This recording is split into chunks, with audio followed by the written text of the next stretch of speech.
folks. How are you guys all doing today? Welcome back to another episode of Pirkei Avos, live from Israel with Rabbi Chaim Coffman, who I enjoy spending time with, and I appreciate him sharing with us the ethics of the fathers. You cannot go wrong with ethics, folks. I can't stress this enough, and you need to know them because you can't begin to implement them if you don't know ethics, folks. So ethics. I can't stress it enough. But let's tune in and see how the rabbi's doing and hear from him. Rabbi Coffman, always good to be with you, sir, and learn the ethics of the fathers. Always a pleasure to be here. As normal, you never know what's going to come out. You never know how much we're going to cover, not going to cover, right? We're still in the 17th Mishnah, right? This is part 4, as we mentioned. So we spoke at the very end of last week about practice, right? Practice being the main thing, and we're gonna delve on that a little bit.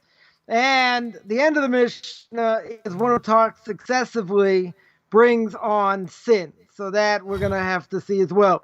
So we mentioned, practice is obviously more important. There's a lot of Jewish philosophy, certainly within Judaism. But again, it's not just about philosophy. You have to understand why we do what we do. And a lot of times the answer is going to be because God said so, and that's it. But we try and understand to the best of our ability, no question about that. But again, it's not about philosophy, right? Judaism is about action, right? So over here, what does the Mishnah say? Practice, right? Practice is the main thing. So you can be philosophical as much as you want. We've mentioned many times, people say, yeah, I'm an agnostic. I'm thinking about it. I'm not sure, whatever. And in order to practice, I really have to understand fully. And how could I do anything, especially if God exists? How could I do it in a haphazard way? That doesn't mean I really looked into it, etc. But that's a bunch of BS, because people are just going to throw that out there, and people are going to say, oh, you know what? Until I'm on that level, you may never be on the level, right? It's just an excuse, right? And you're going to say what? You're going to say, oh, it's so deep, it's so this. Well, how could I ever practice if I don't fully understand? Well, idiot, 80% of the Torah you don't understand. All right, it's pretty much, a lot of it is not clear.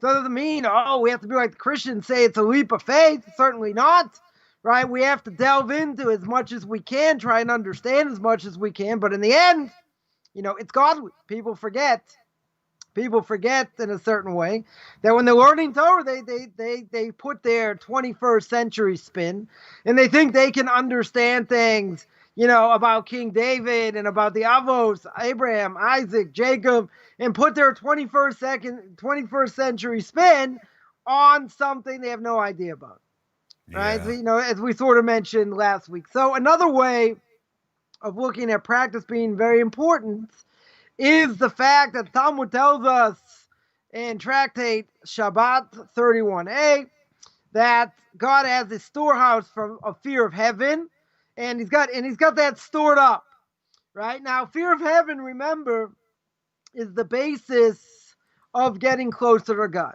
You need 100% fear of heaven. You also need love of God. Fear of God will lead to love of God. Love of God will lead to fear of God, right? Fear of God not necessarily lead to love of God, but you need fear, right? Fear is the base. It's a deterrent where, the lowest level of fear of heaven. Actually, we read today that, a person has to have fear of heaven. For Moshe Rabbeinu, that was considered something simple. Obviously, if everyone else, not so simple. But in the end, everyone has an obligation to have fear of heaven. And that's the base. That's the base of all character traits. You need that fear. But that fear of a person only going to fry now forever, if they don't keep what the Torah says, that's the lowest level, right? That is the lowest level. The greatest level of fear is the fact that I understand God runs the world, right? I'm an infinitesimally small speck of cosmic dust, live in a small town, in a city, in a state, in a continent, on a planet, the galaxy, right? We're getting smaller. Obviously, the much bigger world, certainly out there. So what I do, a person may think, oh, it really doesn't matter, right? But in the end, when we see what God does, the fact that he runs nature, right? The fact is he's in charge of the world. We look at the human body, many different things that a person can witness godliness in the world. So that can lead us certainly to fear of heaven. Now, what's this piece of Talmud speaking about? It talks about, again, God's storehouse, God's treasure, right? What is it referring to? The 6 orders of Mishnah that make up the Talmud. What are the 6 orders? One is Zroim, speaks about literally seeds, but it speaks about things that are dependent on the land, i.e., let's say the land of Israel, about giving truma, giving tithes, meiser, truma, etc. Then you have another order called Moed, that has to do with the holidays. Nezikin has to do with damages, all the laws of damages. Noshim deals with things related to women, marriage, divorce, making vows, other things. Kodshim, sacrifices, and Tahara is about purity and impurity. So when a person has proper fear of heaven is going to help them guard the Torah, right? So what's the comparison? What's the comparison over here to a storehouse, right? A storehouse guards the grain, right? Grain you put in a storehouse. The storehouse is there to guard it. So the reality is learning, right? We mentioned many times, learning is more important than anything else, right? As we say, Talmud Torah keneged kulam. There's nothing that supersedes learning. Now, obviously, if there's if there's a dead body that no one can take care of, then you have to stop learning. Certainly for that, to make a bride and groom happy, if they're right outside or right nearby, right, you might have an obligation to stop learning, at that point. But in general, there is nothing more important, certainly than learning. But what about if a person learns? We mentioned this a number of times. What if a person learns without putting it into practice? Right? What is one of the paragraphs we say before we say Shema Yisrael? Say, Hear, O Israel, the Lord our God, the Lord is one. Paragraph before in the morning we say, Lilmod, Lamed, Lishmor, V'lasos. Lilmod, I have an obligation to learn Torah. Lamed, if I can, I should teach it. Right? Lishmor, I should guard it. Lasos, I should keep it. I should do it. So what happens when someone learns, but they do it without putting it into practice? Right? We mentioned last week, anyone remembers, that learning from somebody who doesn't put Torah in practice or skews it, let's say, why should you listen to them? Mm-hmm. Right? First of all, not only there's no mitzvah to listen to them, but they say, do as I say, not as I do. Right? So, in other words, if a person learns and they don't put it into action, right? They don't put it into action.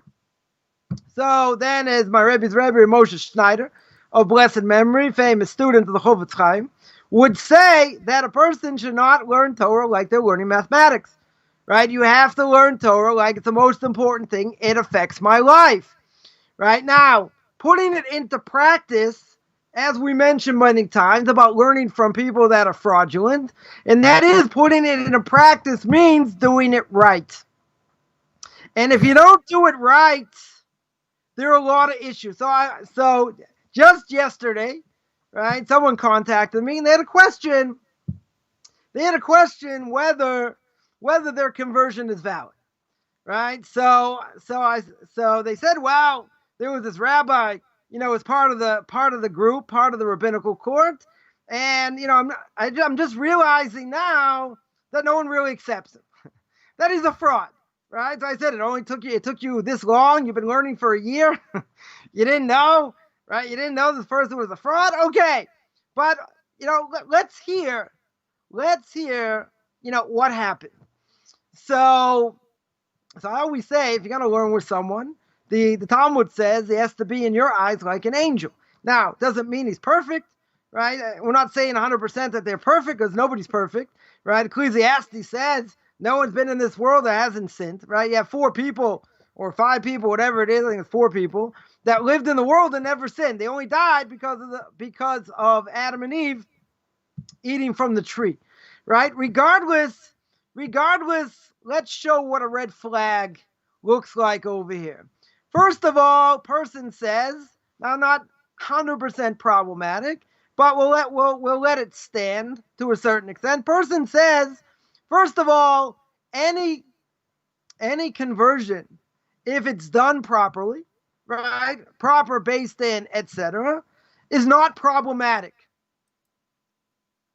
Now that's that. In other words, if it's done according to Jewish law, there shouldn't be any problems. Now, that's only partially true. Why is it partially true? There could be any number of factors that could nullify a conversion. What if? Such as? What if? One second. What if? Let's say you have a rabbinical court of 3, and one of the people on the rabbinical court is, let's just say, not up to snuff, right? In other words, person's a fraud, right? If a person's a fraud, can you rely on him as being part of the Beis Din? No. You're not allowed to rely on him. Claims he's Shomer Shabbos, other things, who cares? Right? We're not interested. If you can't rely on him, you can't rely on him. Right? That being said, in general, I would agree with the statement that if a conversion was done properly with a proper rabbinical court, there should be no issues. But that is misleading, because there can be issues. You can't say across the board it'll never happen, right? That there'll never be an issue. I've dealt with people that, converted. Rabbinical court was the proper rabbinical court, and then one of the rabbis got thrown off for some indiscretion. Right? Now, that could be many years later. But what's the problem? Retroactively, is the conversion any good? Because that rabbi's no good retroactively. Can that happen? It can happen. Is it common? Not going to say it's so common. It can happen. Right? So when a person makes a statement, well, as long as it's done okay, it's okay. It's not true. Right? It could be done in a better way. It could be done, in any other way. For example, I'll give you one example, because I want to finish this thing. Right? One example is someone said, well, I'm in China, and it was an American married to a Chinese person. They couldn't move to Hong Kong. Right? So I said, listen, if I go according to the Rambam, Maimonides says I get 3 kosher Jews. If I get 3 kosher Jews, then the conversion's okay. Well, that's not necessarily true either. Why? Because even though Maimonides says that, you have to check each case, right? You have to see what the rabbis know. You have to see what the person was holding by, and what he kept, and what he did, and all these things. But this person's jumping up and down. He just goes, no, what about the Rambam? What about what Maimonides says? I said, you want to know what practically we do? It's not set in stone. We always go like Maimonides. But even if we did, in many cases, you have to take this case on a case-by-case basis. If you're living in a community, right, there are no Jews. You got nowhere to pray.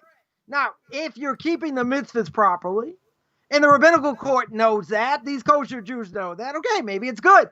But you can't tell me across the board, well, it was done according to Jewish law. So what? Who were the people there? What was accepted? There are a lot of factors involved. You can't make general statements like that. So I'll tell you why there's a major problem with this. So then I asked this person, have you been learning? He says, right. Well, I've been learning for the last year by myself. That in and of it, sorry, let me go back. That's like the clincher. Let me go back. First thing I asked him was, do you live in a Jewish community? And he said no. Now, that's a major red flag, because no one should ever convert anyone if you don't live within walking distance of a synagogue. Doesn't matter if it doesn't say it anywhere in the Talmud. Doesn't matter if it doesn't say it anywhere in the Bible. Doesn't matter if it's not codified in Jewish law. The Rambam says clear, one of the 24 things stops the person from conversion is separating yourself from the community. So how in the world can you convert someone if they don't live in a community? That's first question. Right? Then I asked this person, which was a clincher, checkmate in my language, have you been learning? And he said, yeah, I've been learning. I said, great. He said, but he's been learning by himself. So I said, well, did you go through these laws in depth? I was talking about the laws of the Sabbath. And he said, yeah, I've been learning with someone in New York City. I said, okay, very good. So he said, yeah, I've been learning with this woman. Now, I'm not saying this woman, certainly can't teach. Maybe she knows the laws of the Sabbath code. But why is she interacting with a guy? Right? I can understand, and it's a little bit problematic, but, men teaching women. Right? It's certainly better women to teach women. But there are men that teach women. There have to be guidelines.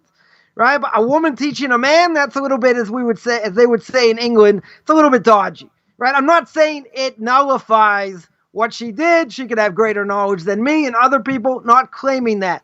I'm just saying in the laws of modesty, right? It's an issue. So now I got a statement where this bozo makes a statement and says any conversion that's done properly, right? Done according to Jewish law is not a problem. First of all, not true. Second of all, the person he converted doesn't live in a Jewish community. Third of all, he's never learned with anybody. He's learned with a woman. Good. What else did he learn? He's learning by himself. Can't be self-taught. If he knows the halachas cold, if he knows Jewish law cold, right? You ask him all kinds of questions, the laws of the Sabbath. You ask him about kashrus and about prayer and about blessings, and he starts answering like this, and he's got the knowledge. Okay, right? In that case, it may be okay. So, I wasn't there at the rabbinical court in order to see what this person knew or didn't know. But if he's learning by himself, most people learning by themselves will not pass the test. Doesn't mean they're stupid. It means they need guidance. And they can make very, very simple mistakes. Because Jewish law is what it is. It's complicated. Right? If I could ask this person 20 questions, we'll see. Could turn him into a pretzel, see exactly what he knows. See if he knows the basics. If he knows the basics, okay, you take it a step further. You see if he can answer a complicated question, right? But you got to see if they have a general knowledge, right? So if the person had general knowledge, even if I think these other rabbis are no good, could be the conversion's okay. But if the person's been learning by themselves, which in itself is problematic, and they don't live in a Jewish community, forget about who the rabbis are at this point. Those are two major red flags. Because the first thing I ever put on my blog was a person cannot get through this by themselves. Because this idiot thinks, a person can convert himself. What are you talking about? How's he going to convert himself? No knowledge. Right? How do you know he knows what he knows? He's going to convert himself and live in the middle of Kentucky. He's going to live in the prairie lands, as you would say. Right? He's going to live somewhere in the boondocks, in my language. Right? Isolated. He doesn't live amongst Jews. How can you convert him? Even if he has the knowledge of Moshe Rabbeinu. Maybe if he's got, real good knowledge, maybe we can look past the fact that he doesn't live in a Jewish community. Because if you have 3 Shomer Shabbos Jews, it might be okay. So in that case, maybe, okay, you have to look in the different factors over here. But there are major red flags. If the person passes a test, so maybe after the fact it's good, but no one's going to accept it. You know why no one's going to accept it? Because this is based in quote-unquote a bunch of frauds. If they're a bunch of frauds, you're going to have to go through another conversion anyway. But another rabbinical court is going to say, well, did you learn? I said, of course I learned. I learned on my own. For a based in, that's going to be a major red flag. Right? So I mentioned a number of things, that should... it was actually, for me, it was like right before Shabbos, and I was like, are you kidding? Did you, I don't care if you learn by a woman or not, whatever it is, but the fact that he learned on his own, right? Someone learning on their own, no rabbinical course, necessarily going to take that seriously, unless the person has a tremendous amount of knowledge. They have a tremendous amount of knowledge, they can overlook that, right? But, again, it has to be judged. It has to be judged the way it needs to be judged. You can't just throw out things and say, well, if it was done properly, it's okay. What do you mean? I just mentioned 3 or 4 questions. I can come up with more, right? That's not going to be an issue, right? But the issue is you got to be careful, what you're doing, who you listen to, and you can't learn on your own. People learn on their own, don't get anywhere. I've had people tell me, no, I'm going to listen to God. I'm going to do this. I'm going to do that. I got my own books. I got my own thing. I don't have to listen to the rabbis. Okay. But at the end of the day, where a person like that's going to get? Nowhere. They're not going to get anywhere because they're not going to fit in here. They're not going to fit there. And they think, I don't have to listen to anyone. When a person says, I don't have to listen to anyone, no rabbinical court's ever going to convert. And there was a story, a friend of mine also works with converts, had an issue with someone who was actually a former rapper. And this person, he tried to, make sure that he's going to listen to rabbinic authority. Took him to the rabbinical court. And the rabbinical court saw that this person was not going to listen. In other words, he wanted to do what he wanted to do. And he basically said, I don't care what the Beis Din says. This is what I'm going to continue to do. And the Beis Din said, we're not converting you.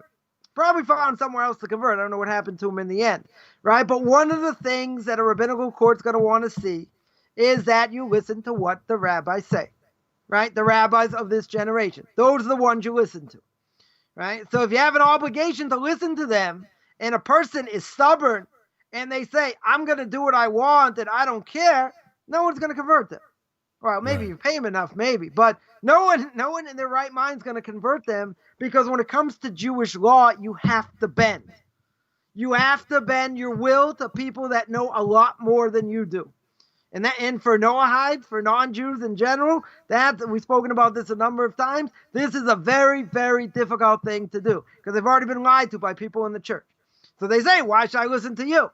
Then they'll say, oh, you're adding to the Torah, you're doing this, you're doing that. You're doing the other thing. But at the end of the day, the rabbis are the leaders. They are the leaders of the Jewish people. They're the ones you have to listen to. Now, obviously, you have to listen to the right ones.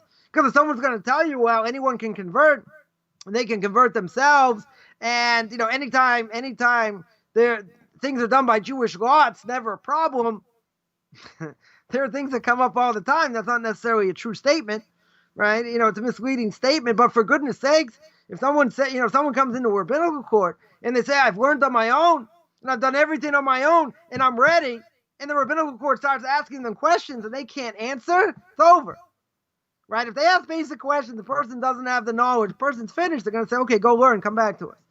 Right? We'll set you up with a tutor, get someone to learn with, etc. If the person has the requisite knowledge, which very rarely happens, but if it would happen, and the person shows knowledge, okay. That's something else. But how can a person get through life, in general, in this case, without proper guidance? You can't. Right. You don't know the nuances. You don't know the language. You don't know about communities. You know about any of these things. You can read about it. I get these questions all the time. People ask me questions. You could just Google it and get the information, but they don't know where to look in general.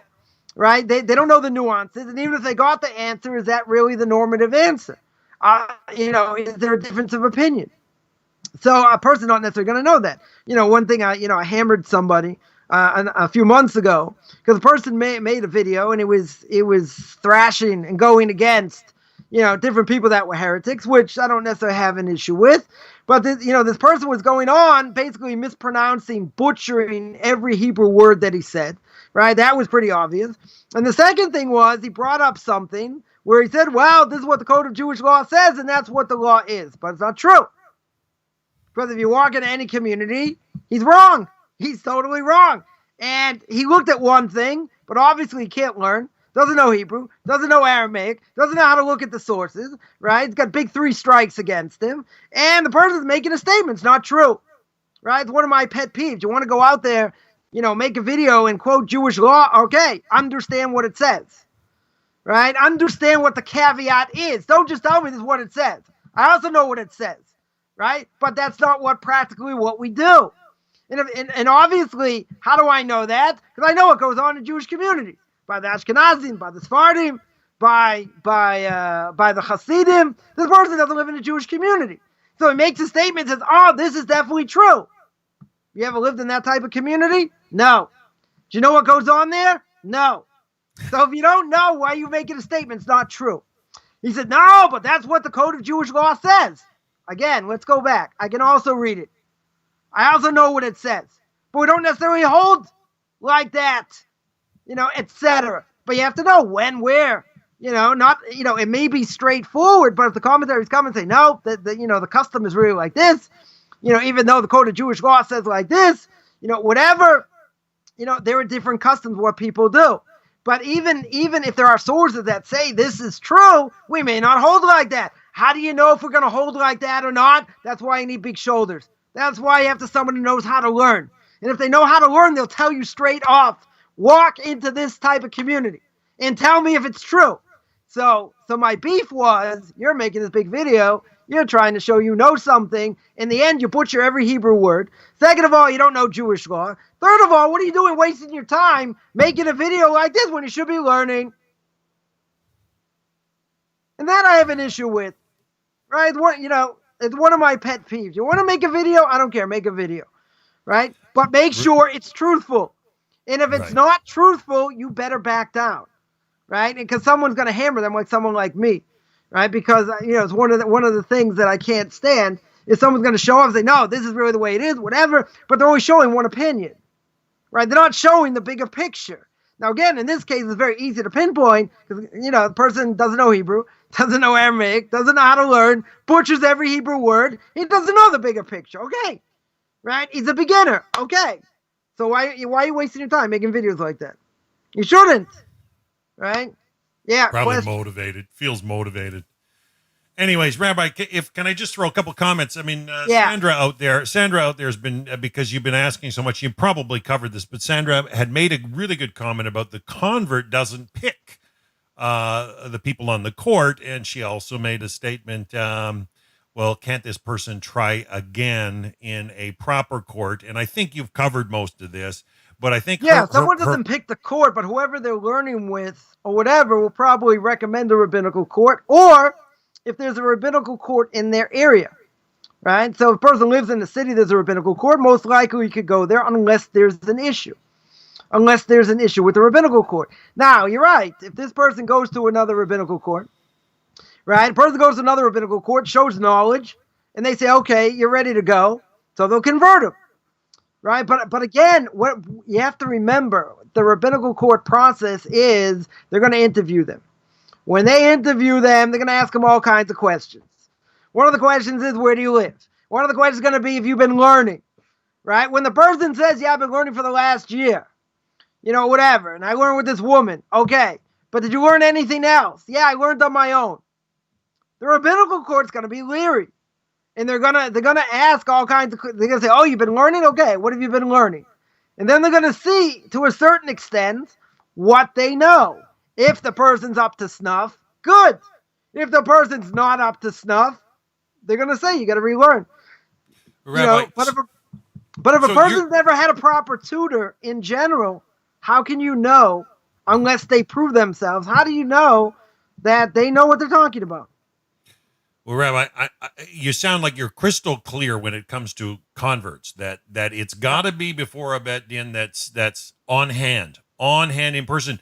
B'nai Noach, though, on the other hand, I know the Noahide World Center has been doing, Noahide,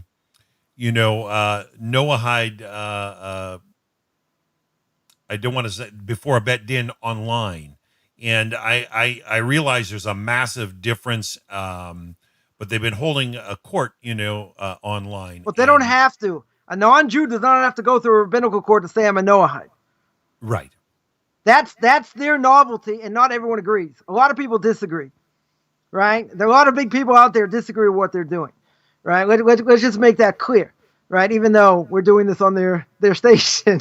Yeah, I know. It's always good to hear the other side of the matter. I mean, there's no such thing as a Ger Toshav today. I agree 100% with you. Because there's no Jubilee year. There cannot be a Jubilee year, at least till the Messiah comes, right? So if that's the case, some people want to do it, and there are rabbinical courts that want to do it. Okay, but there are a lot of people disagree with doing that. I saw someone made a video about it and was so happy, got the certificate, different things. No offense, it doesn't really mean anything. Because if a person is let's say they're not in the conversion process, what are they de facto? De facto, they're a Noahide. Right? They're a Noahide. Goy. They're straight. That's it. Do I have to declare it in front of a beis din? What do I have to declare it for? If a person wants to, maybe it strengthens it, whatever. But but at the end of the day, it doesn't really mean that much. Not really practical anyway. I mean, there are rabbinical courts that'll do it. Some won't. Whatever the case is. But just so people know, it's definitely looked down upon by a lot of people, even if people say, yeah, it's the right thing to do, and they'll bring their sources, a lot of people in the Torah world will say it doesn't mean anything. Just because you did it, you say, oh, now I'm a Noahide. Now I got the certificate. What does that mean? And before that, you weren't a Noahide because you didn't convert? Well, there is no such thing as a Ger Toshav today. They'll admit that. They'll 100% admit that. Okay, so why are they doing it? To make people feel good? I don't know. I don't know. I think, in certain ways, we're not speaking about them. I think, they do relatively good work. Certainly in the what do you call it, in the conversion world, people know pretty much who to listen to, who not to listen to, right? It's pretty clear, right? In the Noahide world is also, there's a lot of people out there shouldn't be doing what they're doing, period. So, if a person gets all excited and says, oh, I'm going to be this Ger Tosha, I'm going to go in front of a rabbinical court, okay? Makes you feel better. We're trying to understand the ethic behind it. And it just doesn't mean mean anything, right? You have a certificate, it's very nice. Okay. Piece of paper, I can write one on my computer, give it to you. That's the same value. It doesn't. So what if you did it in front of a rabbinical court? It makes it more authentic? I don't know. Well, I think there's got to be an ethical awareness. I believe the Rambam was very clear. I mean, if somebody embraces the Sheva Mitzvot just out of intellectual agreement, is quite different than because Moses gave it. You're right, but according to the Rambam, they have to believe God gave the Torah to the Jewish people, and God passed it down to Moshe. If they don't believe that, it doesn't matter what they do, right? And that's also something very major that I don't think most Noahides are aware of. Doesn't mean necessarily I have to say it, but if you don't believe that, if you believe anything outside of that, according to the Rambam, you're not doing anything. That's right. I'm with you on that. Yeah, for sure. And I know the Noahide World Center is also. So in the end over here, I just want to point out, and that's why I mentioned it, is that when we speak about learning and you have to put it into practice, my whole point was you have to put it into practice the right way. And if you go through somebody or people or whatever, and they're not on the up and up, etc., it messes people up. So now this guy thinks, wow, I'm really Jewish. I really feel Jewish, psychosomatic, right? If it wasn't done properly. If the person knows, he goes to another rabbinical court and he moves, and really he's got the knowledge, okay, I don't have an argument here, right? It was done the way it was done, which wasn't great. But if he shows he's got the knowledge and he moves, okay. But up until that point, he's living in a community where there's no Jews, right? There's no Jewish community, and he's self-taught. Forget about the rabbinical court. He's self-taught and does not live in a Jewish community. That is a major red flag. So he said, well, I have a doubt over here. I said, I don't, unless you have the knowledge, I don't think there's a doubt. You're going to have to do it again, and you're going to want to do it again because these people are clowns, right? And if these people are clowns, you don't want their name on your thing because it doesn't mean anything, right? And no one's going to take you seriously in any community. Yeah, so that's what happens. That's what happens when you don't have fear of heaven. That's what happens when you say, well, I know what I'm doing. I learned a little bit and whatever. But if the whole rest of the Jewish world, and the only Jewish world that matters is the Orthodox community, if the Orthodox community says, we're spit, and you can say, oh, they blaspheme against me, they say this. Well, when you do mass conversion, that's a big problem, right? That's a major problem. But in the end, when you don't have fear of heaven and you think you are the authority, but no one accepts you, what do I care what you think? There was somebody. Very clear. I mean, I'll just to show you how far this goes. There's somebody who was taking a task a number of years ago for books that he wrote, and his books. He was told by the Torah giant of the last generation, Shlomo Eliashiv, Zecher Tzadik Levracha, said, Eliashiv told him, take these books off the shelves, which the person didn't. Okay, person didn't, but someone came and attacked him and said, this person's a heretic. You can't listen to what he says, and his books, and he was excommunicated, right? So the person came back and he said, come on, you're saying bad things against me that aren't true. Okay, what did he say that wasn't true? He said this rabbi did not excommunicate him, but his 3 books he told him to take off the shelves. So he said, okay, I apologize. I will ask for atonement over here. And that's what Rabbi Eliashiv said, that he didn't call him a heretic. Okay. So let's say he didn't call him a heretic and he was mistaken on that point. But 3 of his books got banned. We're supposed to be taken off the shelves. So he said, no, but he didn't say against me. He only said against my books. That doesn't make any sense. Rabbi, a reproach, when somebody's reproached, Yeah. if it comes from a Torah scholar or a Torah authority, I mean, I think anybody. Listen, there can be differences of opinion, right? But they were the Torah giant of the last generation said, get rid of your books. Do not sell them. My Rebbe, also a Torah giant, said the same thing. Other big people said the same thing, and he still thinks he's got what to answer. But he didn't want to listen to Das Torah. This is the problem. When you don't want to listen to people that are greater than you, 10 times greater than you. Because I asked my Rebbe, I said, why don't you bring him in? Why don't you, why don't you speak to him? He said, I already offered. I offered. He said he's never going to come. Because he doesn't think he's done anything wrong, and he's not going to answer to Das Torah. Somebody's not going to answer to a higher authority, a higher rabbinic authority. And they say, I know better than they do. That's called gaiva. That's called being conceited. That's called being, thinking you're God's gift to the world. If the Torah giant shuts you down, you have no choice but to listen. It's not based on politics, but again, just look at the logic or illogic over here. He didn't come against me, came against my books. Well, who wrote the books? Right. Even if you're not excommunicated, the books were. What does that say? 3 of your books got thrown in the garbage. They're heretical. It's okay. You want to say you're misguided. You yourself, not necessarily heretical, but what you wrote is, that's not carte blanche over here saying you're okay.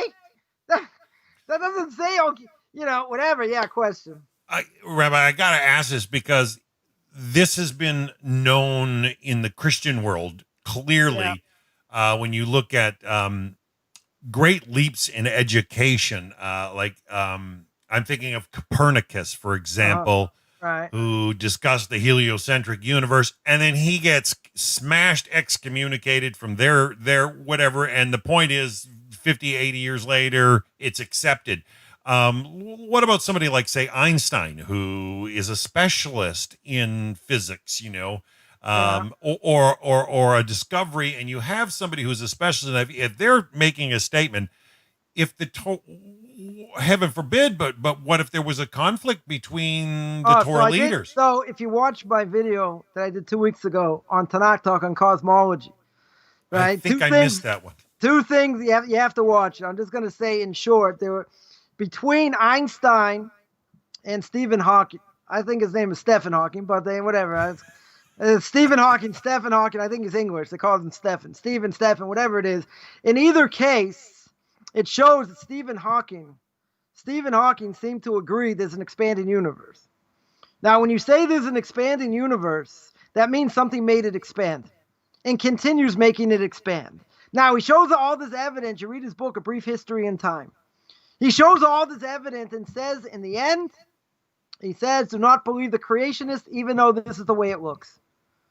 Einstein's theory of relativity, right? Similar thing. And he did not want to look at certain information because, I am not going to give in to, these Bible thumpers. That wasn't an exact quote, but whatever. I'm not going to give in to them to say, that the Bible is true.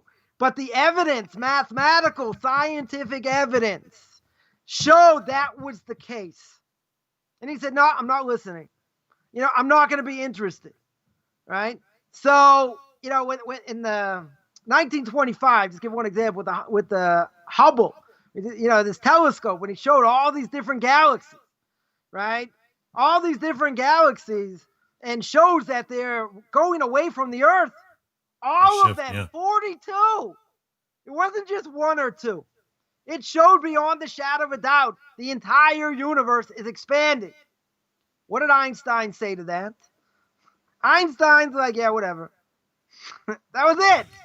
It's like he didn't even exist. Didn't even acknowledge him. It's like, oh, it's beneath me or whatever. Why? Because it's cognitive dissonance. He doesn't want to have to admit. If you want to tell me there's a contradiction between science and Torah? There isn't, right? There are ways to explain certain things. This other person went way off board. But even with Einstein, and Stephen Hawking, they seem to show beyond the shadow of a doubt, and other mathematicians who used Einstein's theory of relativity in order to show that, this is an expanding universe, got rid of the static universe theory, right? So you only have one or two choices. There are only one or two ways you can go. It's either something made that Big Bang and continues it, or what's the only other alternative? Evolution. That's the only other alternative. And evolution never been proven, right? A lot of problems with evolution. But again, I digress because, I spoke about that in depth, on Tanakh Talk. But the bottom line is some people don't want to see the end of their results and what they did in order to admit maybe the Torah is true. Right? They could claim, this doesn't Good prove point. anything. Maybe. Prove it in science. But if science is against you, and you have other major scientists against you, then, you may not be right. But again, when they proved it, Einstein sort of he didn't give anything really definitive, but, he didn't deny it either. Right? But he one of his claims, or his main claim, was, I do not want to be put in the hands of creationists. And I don't want to, I don't want that to go. He was an atheist, right? Known to be an atheist. But what he shows in the world, it's not the only proof of God's existence, but what he showed, seemingly beyond the shadow of a doubt, is an expanding universe. If you got an expanding universe, someone's making it expanding. It's not just, it started before, then it stopped, then it started, then it stopped, then whatever. It's continual. So even if you want to say it happened once, if you want to say the Big Bang happened once, who created the Big Bang? You want to say there were a bunch of amino acids and then something happened? Well, that's been disproven. Something had to cause it to happen, right? Because there's another theory of energy or whatever it is that says something cannot make a reaction without something affecting it.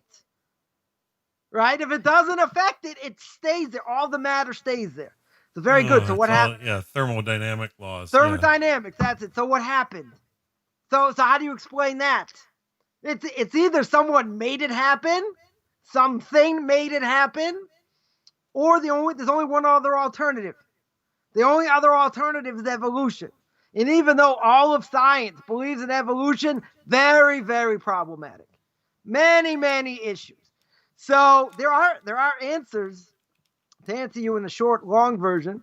There are answers to why science and Torah is not a problem, right? But the problem is, and my issue, I'm sure others may have a similar issue, is that scientists are not intellectually honest. In other words, They'll say like someone said a few weeks ago, someone asked, well, you got to prove it through mathematics. I always see things through a mathematical mind. Okay, they showed it. There were mathematicians that showed it and that proved it. Now you're gonna say, do I like the proof? I don't like the proof. Am I on the level to refute it? Or not? But that is scientific. If that's what science shows, then the question is, where did it all come from? So the burden of proof is on Stephen Hawking. The burden of proof is on Einstein to show where the Big Bang came. And if they can't show where the Big Bang came from and who started it, there is a possibility to say that it's God. There's a possibility the only other possibility is evolution. And if there are holes in evolution, you got to evaluate the evidence. And again, that's not the only proof for God's existence, but they have the burden of proof. Because now they've proved everything elsewise. So therefore, now they have to show where it came from. And if they can't show where it came from, you only have one or two choices. Logically. Science, you only have one or two choices. Who made the Big Bang?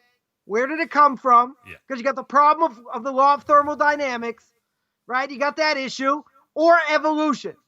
And if either one does not pan out, then what's the other alternative? God. That's the only other alternative. Yeah, science is always growing, Rabbi. Science is definitely always growing, and I think they need to grasp that. And I know they have to a degree, like the term theory started to be used after Einstein, whereas before that they used the phrase law, like Newton's law. Right. And so they changed that phrase. Rabbi, when you hit your table, your camera's gone down. So we now seen you from your glasses down. So if you could just pull that up a little bit. And I didn't mean to interrupt you, sir. No problem. You're on a bit of a roll, but yeah, I love the science No angle. problem. I think science is growing and knows that they've got room to grow exponentially. They've got room to grow exponentially, but they won't admit. You're right. Again, the problem is they're not honest. You're right. If you would say, listen, we don't know, we're not sure, right? There are only certain number of alternatives. And either it comes to evolution, if you don't have a proof for thermodynamics, or the Bible. Oh, can't say the Bible. God forbid, say the Bible. Okay, give me an answer. Don't. If you say I don't know, it needs further clarification. That might be also a third and long. We might call that a punt. At least I'll think they're somewhat honest, right? But either way, you have to give some sort of answer. Now, is that definitive proof? Is that definitive proof 100% of God's existence? I'm not going to say it's definitive. You got to look at the evidence, right? I gave 3 other things of evidence. This week, hopefully, we're going to speak about how the Jewish people survived, which goes against nature, right? With all the pogroms and not on their land and all that. So we'll see. We're going to have 4 different ways of potentially proving God's existence. And you can say, it can give you the ability to say, yeah, it looks like there is a God. Is one of them going to prove it by itself? Not necessarily, but you have to look at the whole picture. But what I can't stand is if you show certain evidence and then say, no, you can't think about that. What do you mean? What happened to your scientific mind? So give me an answer. So I would be obnoxious. If Einstein and Hawking were here, I would say, I want an answer. Give me an answer either way. Rabbi, I am convinced that Hashem has designed everything in such a fashion that there is a boundary of emunah. There is that boundary where it's necessary. So I find that things are degrees of probability when it comes to proof. You can get proof and have probability, a certainty of probability up to a degree, and then you're into the splicing of degrees. Again, it's like writing a term paper. You have a thesis, right? You have to prove it, and you have a conclusion. If I have my proofs, and one of my proofs I have a doubt, and it destroys everything I just said, my conclusion doesn't matter, right? My conclusion absolutely doesn't matter. So even let's say you prove it 60%, 70%.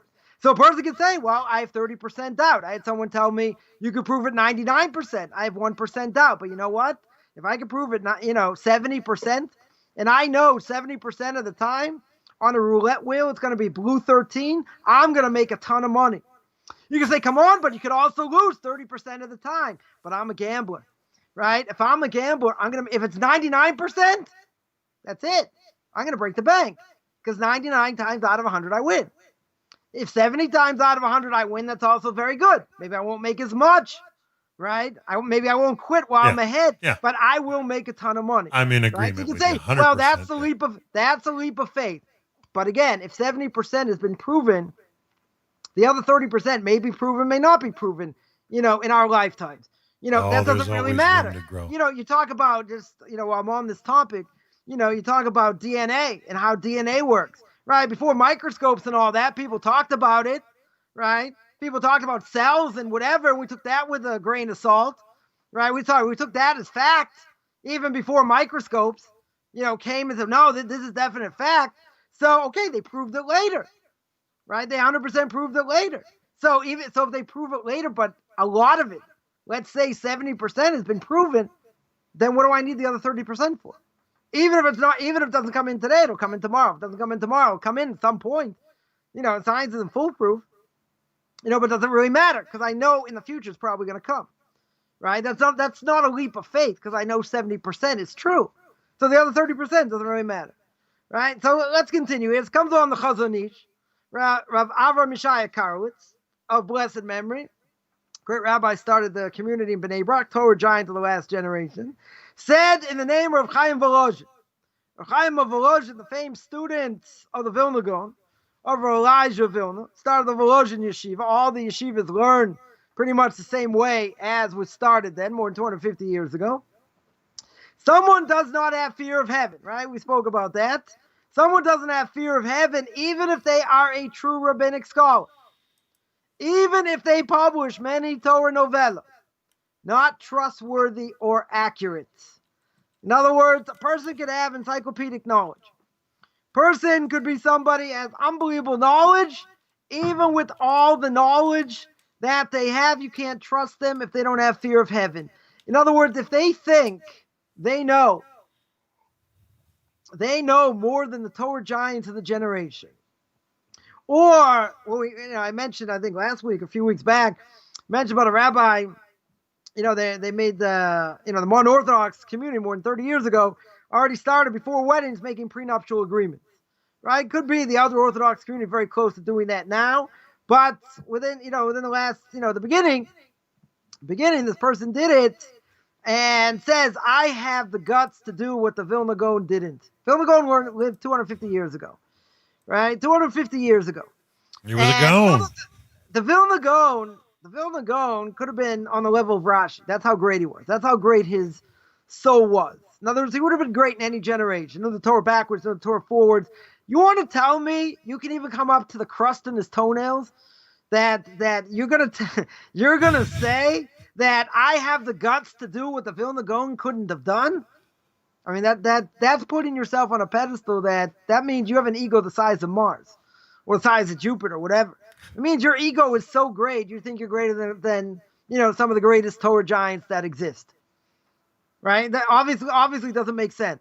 So someone comes and say, wow, he only banned my books, he didn't ban me.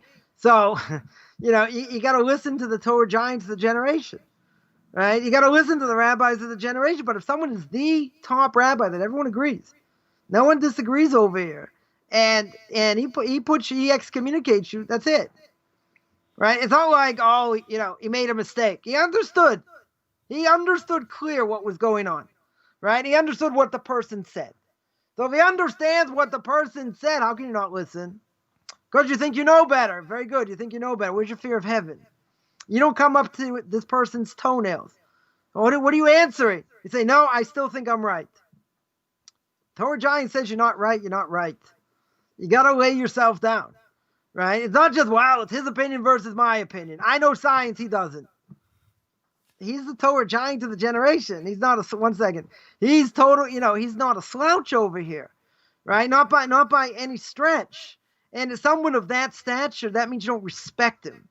Right? The Torah, and someone doesn't respect the rabbis, certainly can lose their portion of the world to come. Rabbeinu Yonah says that clear in the gates of repentance. Right? And another one of my pet peeves, people will send things and ask things or whatever, and they don't have respect.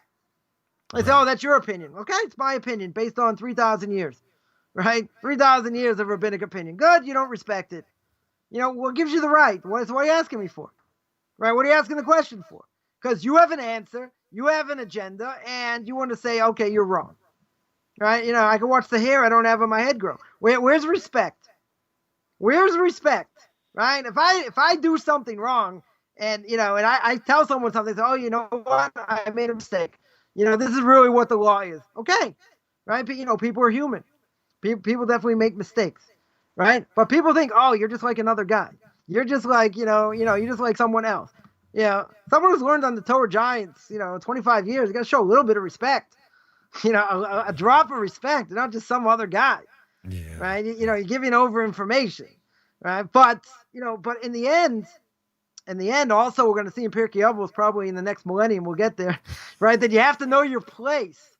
Yes. You have to know your place. And my Rebbe once told me, he's actually told me a few times, he said, if I ever think you're out of place, I will not hesitate to tell you. And he has. And I was, it was a great love tap because I was out of place. Right? But a person has to know what they know. And we're going to speak more about that in depth when we get there. Person has to know what they know and what they don't know. And if you don't know, you have to pass it on to somebody who knows much better than you. Right? So I always tell people, my Rebbe is my final authority. If he says black is white and white is black, that's it. right? He is one of the Torah giants. Nobody disagrees with that. Whether they agree with him on everything he says or not really doesn't matter. But the point is, he is probably the Torah giant of this generation, right? So you're going to say, okay, I know better than he does. He's got the whole Torah in the palm of his hand. I've seen it on the palm of his hand, the way he answers things and what he knows, right? 10 billion times greater than I'll ever be. No question about it. So, okay, you can have a discussion. Maybe it's like this, maybe it's like that. But he's got all the commentaries in the palm of his hand. You're not going to ask him something he never thought of. Sometimes he'll say, I don't know, right? This is something beyond us. Or, he'll admit his limitations, right? Once he told me, so I had this question like this and this question like that. So I said, and I was stringent, whatever. So I said, so what's the answer? And they went through the whole thing again. And I asked them again. And I asked them a second time. By the time I got to the third time, he said, just say in my name, I don't know. That is admitting this is something beyond you. You're not sure. And that's it. But you say, okay, someone's going to be brazen and stick to their guns and stick to their Torah and stick to what they know and what they learned. But if it goes against, I'm not saying it's just like a stringency or it's like a custom, or whatever, you're going against what the rabbis say. That you can't do, right? That you're not allowed to say, what, the rabbis are totally infallible? I'm not saying they're totally infallible, right? That there are certain things, there are certain things that they have said that in general today, things might be different. Right, they were talking about, one thing in general is that the laws of kashrus, if you have a knife, take a knife and you cut something sharp, right? Something sharp reinvigorates the knife. Let's say if the knife was a meat knife, now it wasn't used within 24 hours. I cut an onion. I can't use that onion for dairy because of the sharpness of the onion and the pressure you put on the knife. Now, in the Talmud, it speaks about cucumbers. Cucumbers may also be sharp, right? So what do the commentaries tell us today? They said they could very well be sharp, but cucumbers today are not sharp, right? They're not sharp. So what's the simple answer? Simple answer is cucumbers changed. It means the cucumbers back then probably were sharp, right? Today, they're not as sharp, right? They're not sharp at all. So you can say maybe what they were talking about is something doesn't exist today. Right, so you get into the thing about what the rabbis say and what they say across the board. Can I bring anything from science or, whatever? It can't contradict what the Torah says. If you bring in things from science that contradict what the Torah says, that you can't do.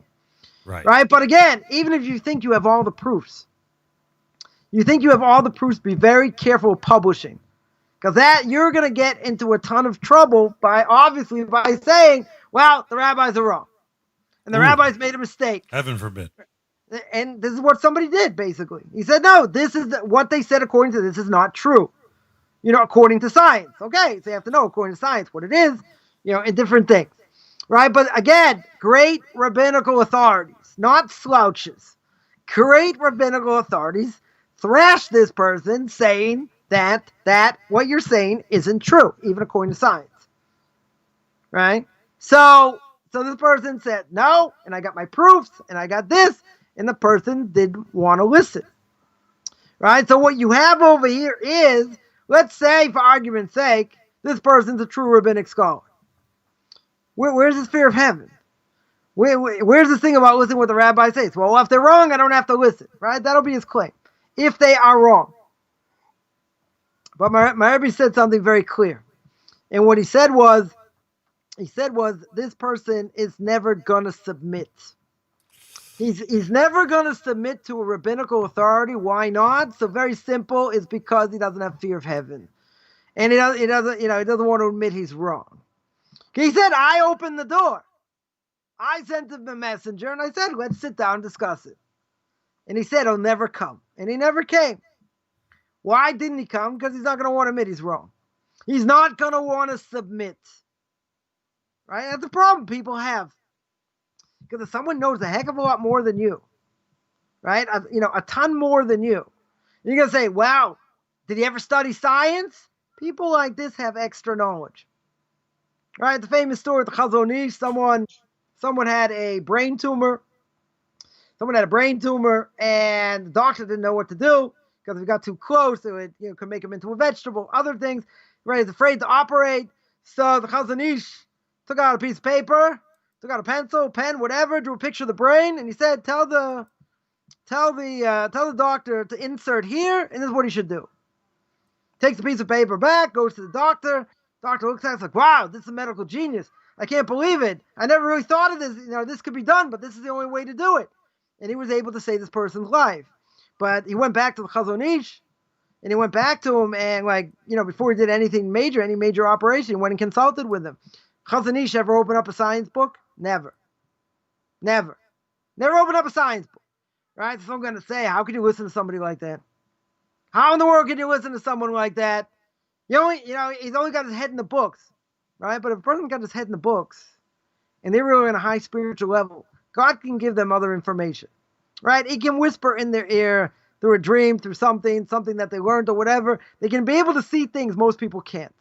So now a person will say, again, in logical terms, a person will say, never go to such a person, right? It's like going to a witch doctor. What do they know about medicine, right? What in the world they know about medicine? You go to spiritual advice, it's one thing. You go to a question on the Talmud, a question Jewish philosophy, one thing. What about, go to him in science? Vilna Gaon was known, as an unbelievable mathematician. You think he studied mathematics? You got it all from Torah, right? Somebody at that level. Again, people will hammer me for this, but that's okay. People will say, "Come on, how can you get that knowledge from Torah?" Because you know what Torah is. You don't know what the power of Torah is. You take somebody like that who's so attached to Torah, he's given other information that most people don't get. Yeah, question. Well, no, I just more a statement, Rabbi. It's just, I heard it said that there's a vast difference between reading and hearing. And one thing I grasp from the rabbinical authority you're talking about is they actually hear Torah. They actually read it and they hear it. There's something that they're actually getting that many of us, we just get it at the surface level. We read it over and over and over and over and over, and we find something new every time. We're not hearing the whole of the matter. But not only that, but they have a certain recall that most people don't. Also, they have everything, everything at their fingertips, and everything's intertwined. So they can bring it when they need it, because, and it doesn't have to do with necessarily they have a photographic memory. They cannot have a photographic memory, but the more they learn, the more they internalize it. Okay, I know this over here, and they put it somewhere in their brain. And then whenever they want it, they're able to bring it out and make it something practical, right? But, someone will say, okay, this hocus pocus, it's different things, it's this. It's through Torah learning, right? But again, most people have never seen it. And most people probably may never see it. And just because they don't see it doesn't mean it's not true.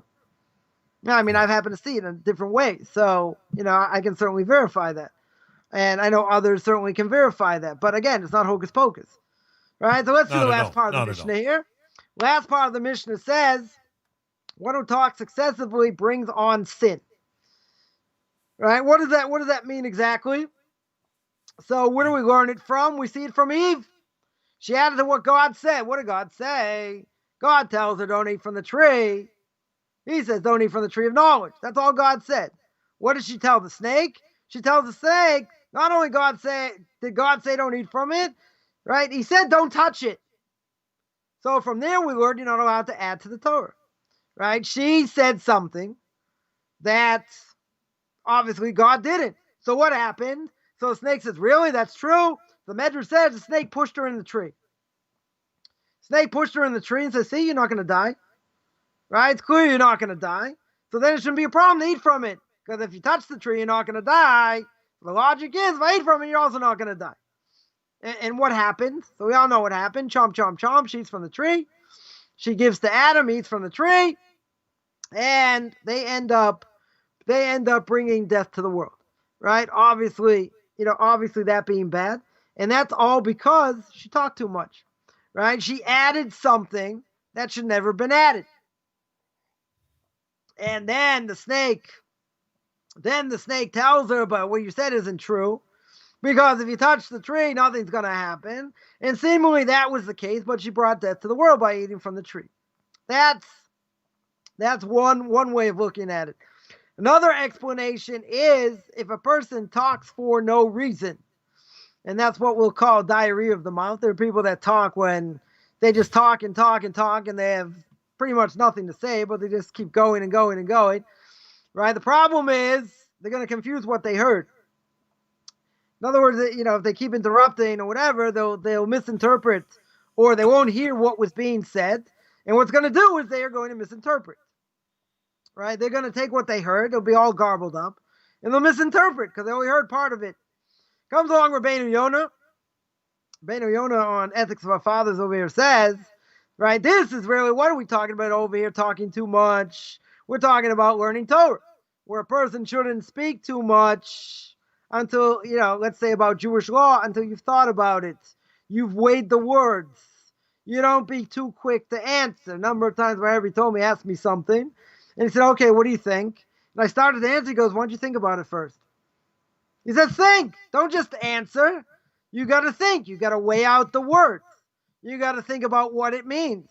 You got to analyze. Now, it doesn't necessarily mean what I was going to say was wrong, right? But nonetheless, he wanted to teach me a lesson. And the lesson is don't speak before you thought it.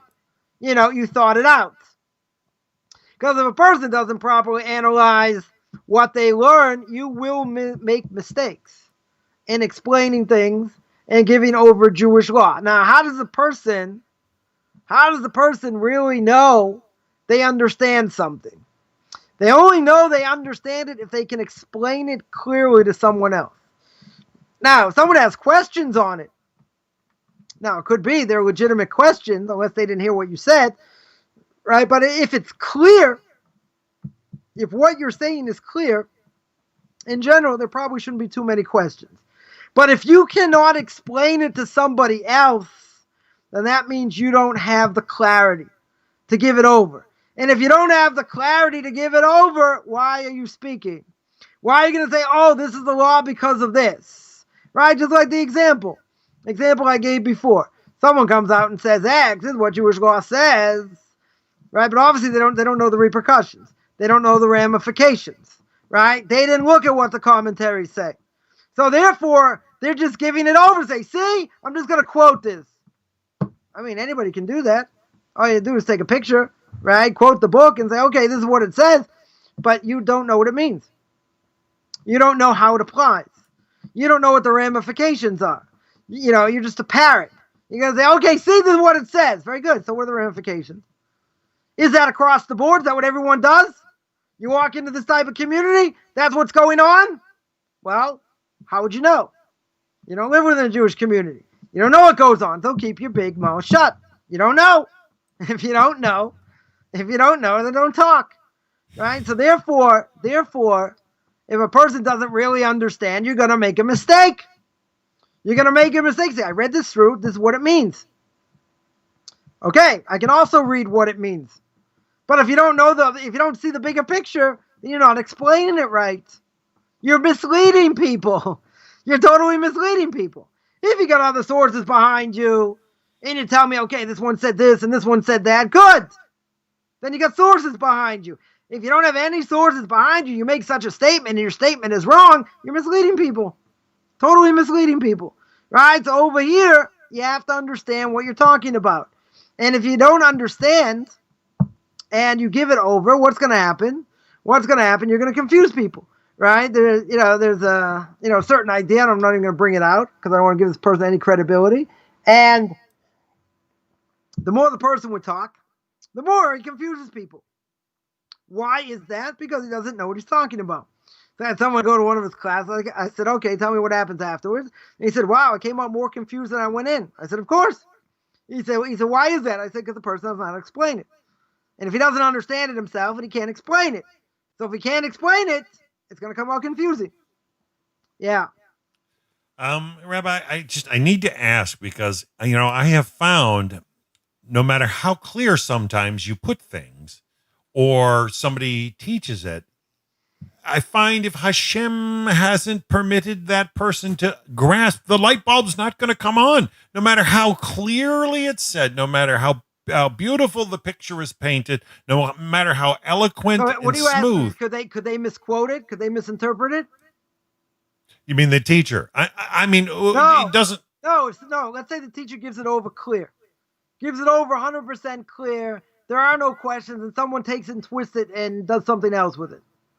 Well, yeah, this is my point, is sometimes the student is responsible for the confusion, right, as opposed to the teacher. 100% that can happen as well, because someone can take a perfectly good teaching and distort, pervert, hear the right explanation and distort it. Right? They can certainly do that. And there are people out there, unfortunately, that do that. And those, either they'll say, well, this isn't the right interpretation. We're not talking about that. The person's wrong. And even if they got the message right, they could still say, other things, and misquote it or, abuse it or whatever. So someone who's teaching, you got to be careful. We mentioned, you got to be careful who you listen to, and you have to be careful who you teach. Now, if you put something out there, right? You put something out there, a person could also take what you say and splice it, right? And they could misquote it or take it out of through a context. grinder. People have done that also, right? I've seen people do that also. It's also not fair, right? Totally not fair. If you're going to quote it in context. Oh, you want to make the person look bad? Okay, so quote it on the context. I'll just give an example. Someone took me to task, and other rabbis on Tanakh Talk. Why? Because they say they're not doing enough to bring people back to Judaism. But that's not what the venue of the show is. No, exactly. Rabbi Singer is there doing things, answering questions about the New Testament, why we don't believe in JC. Rabbi Skolback's doing his own thing. Other rabbis giving on the Parsha, other things, whatever it is. It's not about bringing Jews close to the Torah. It's not about doing outreach. That's not what the purpose is. So this person took a pot shot, so to speak. I mentioned this to William Hall also, just whatever in general. And the person took a pot shot and says, first of all, he took a swipe at me. He took a swipe at everyone else. All these other great rabbis as well. Saying, look what they're doing. They should be doing Jewish outreach. But that's not the purpose of the show. None of these shows, if it draws people close to the Torah, fine. That's not what the purpose of it is. Not according to anybody. Right? If that's the case, what are you taking a pot shot for? Right? That is not the purpose.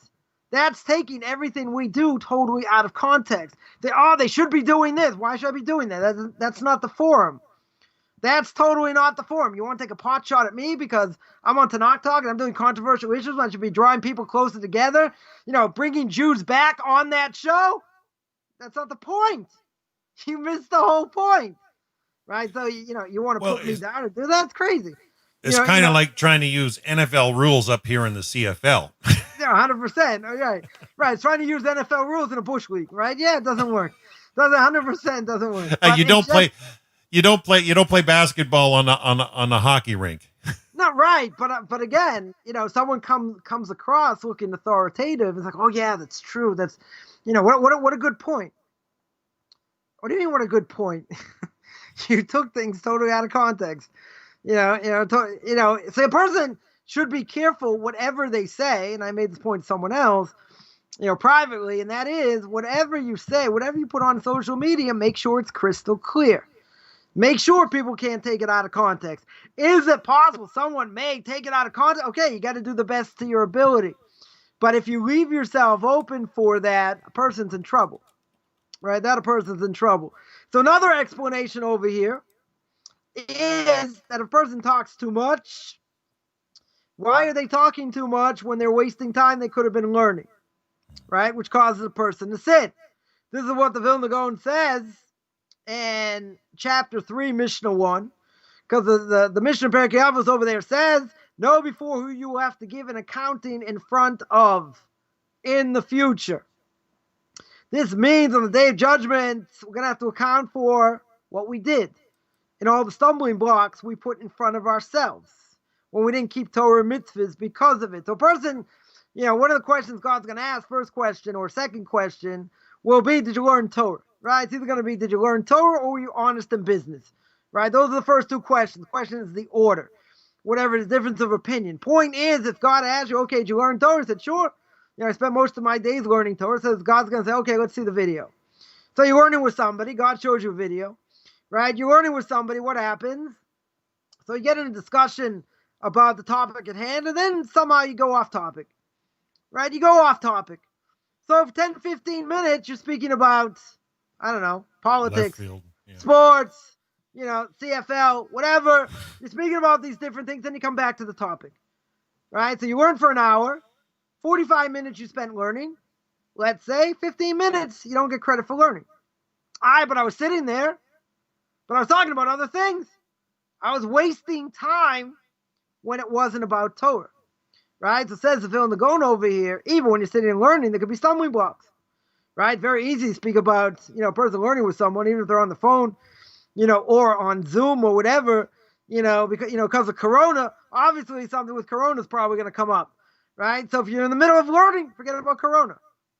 If you're in the middle about learning, forget about the stock market, forget about the presidential election, forget about, anything else that's going on in the world. I'm here focused on learning. This is my time to learn, right? I got an hour, 2 hours, whatever it is. Forget about wasting time in other things. And a person's going to be very surprised, after 120 years, and they see how much they really learned, right? That's one thing. What was I speaking about? A whole different level is, where was my brain? Person could be sitting there learning and their brain's somewhere else. Like, I got a bill to pay over here, something else to take care of. Your mind's sort of there, but it's not there, right? So God can say, okay, you get partial credit. You were really there. You were answering. You were going back and forth. What does the text say? What do we learn? What are the ramifications? This, that, but your mind was elsewhere, right? In other words, even though you didn't necessarily show it, God knows you could have reached other levels. You could have learned other things, whatever, but your brain wasn't there. Your brain wasn't in focus. I spoke about that actually last week in the Torah portion of the week about being, about staying focused and staying focused even when a person's learning. I'm not talking outside that. When a person is learning and that's their time to learn, don't think about other things. Don't go on WhatsApp. Don't, shut everything down. Whatever you're learning, that's your focus for that amount of time. I don't care if you're learning for 10 minutes, you're learning for 15 minutes, you're learning for an hour, whatever it is, you're learning different subjects, one after the other, whatever it is, doesn't matter. When you're learning, you're focused. Because if you're out of focus, person you're learning with will know. Unless you can fake it very well. They'll know you're out of focus because, your mind is somewhere else.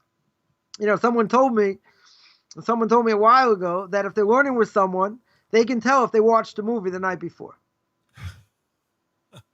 I said, that's pretty impressive. This is a young kid, 23, 24. I said, how can you tell? He said, I can tell because their mind's not there, right? Their mind's not as sharp as it was. It's not focused. It happened the night before. It's got influence, right? Now, if some people can pick that up, not everyone, is that shrewd per se. Right? If someone could pick that up, imagine what God can do to us. Imagine how God can be picayune and say, listen, you learned Torah, that's great. You gained a lot of knowledge, that's great. But you wasted your time here. You wasted your time there. Whatever, 10 minutes here, 15. Imagine over a lifetime. Over a lifetime, what that is. You're going to have to give an accounting. That's a stumbling block. Not only that, if you're learning with someone else and you go off topic, you wasted his time. Right? You spoke about politics. You spoke about something else. Or you asked somebody something, about something that's not relevant to Torah. Right? You wasted their time when they should be learning. You're putting a stumbling block in someone else, in front of someone else. So that's what the Vilna Gaon, of blessed memory, says. That can even be the evil inclination, in the study hall. Where, you're all fired up, you get into this topic, and then you go off topic. Right? Or you think there's a chesed, an act of loving kindness to be done, and you're the only one who can do it, so you have to close your Gemara, you have to close your Talmud, you have to go out and do it. Okay, you have to know when, where. There's an evil inclination everywhere. But when the fact that a person learns, and when they learn, and that's your only time to learn, or even if you're going to learn all day, or whatever, you have to stay focused. Now, you're going to say, how long can a person stay focused? There are stories of people, like, they could stand in one place for hours. Great rabbis who could stand in one place for hours, like, not even know people are around. There's stories of Rabbi Yosef, of blessed memory, be sitting there learning, and someone would be standing there, and he wouldn't even know they're there. He wouldn't even know they're there, right? Because he's so engrossed in what he's doing, it's like the whole world is shut out. Okay, some people more, some people less. But if you're not fully into it, you're going to say, okay, person's mind wanders a little bit. We're human. We're not on that level. You're right, but it's not an excuse, right? Because when I'm focused, when I'm supposed to be focused, that's what I'm supposed to be doing. Right? I'm not supposed to be looking at other things. I'm not supposed to be reading articles and then try and tune in and do both things at the same time and show how great I am by multitasking. That's not what the point over here. The point is I'm supposed to take out whatever I'm supposed to get, right? Or whatever whatever I'm supposed to get out of this video, whatever I'm supposed to get out of this text, or anything else. That's what I'm supposed to do. I'm not supposed to waste my time with other things, right? And the last thing is that a person, if they're speaking words of Torah, not only don't bring a stumbling block to someone else, don't give a stumbling block to yourself. So you're going to say, how could a person give a stumbling block to themselves? When they're praying, right, they're in the middle of prayers, what do? They speak to someone else. Right? They speak to others, even in words of Torah. When different prayers are being said or whatever, you're supposed to be there. The purpose of you there is to answer. Right? The purpose of you there is to be in focus. Right? You have to be in focus what's going on. Even if they're words of Torah, wait till the end. Right? Wait till everything's over, then speak to the person. But why are you speaking to them in the middle of prayer? And even if you would say, well, someone would say, at least they weren't speaking about sports or entertainment or politics, they're speaking in Torah. So they're speaking in Torah, okay. It's not as bad. Right? Well, let's say it's not as bad. But what could it do? A person can speak to someone in Torah thoughts, and they could get sidetracked. And then he can speak about things when he shouldn't be. And it could be, that's why, certainly in the Ashkenazi world, that, synagogues have been disgraced and destroyed, certainly during Kristallnacht and other times, where in the Sephardic world, that wasn't the case. In other words, in Sephardic communities, you didn't have this. Right? It was only in the Ashkenazi world that you had synagogues destroyed. So why is that? Why is that in general? So very simple, I shouldn't say very simple, but some explain that Sephardic people are much more closer to tradition than Ashkenazim are.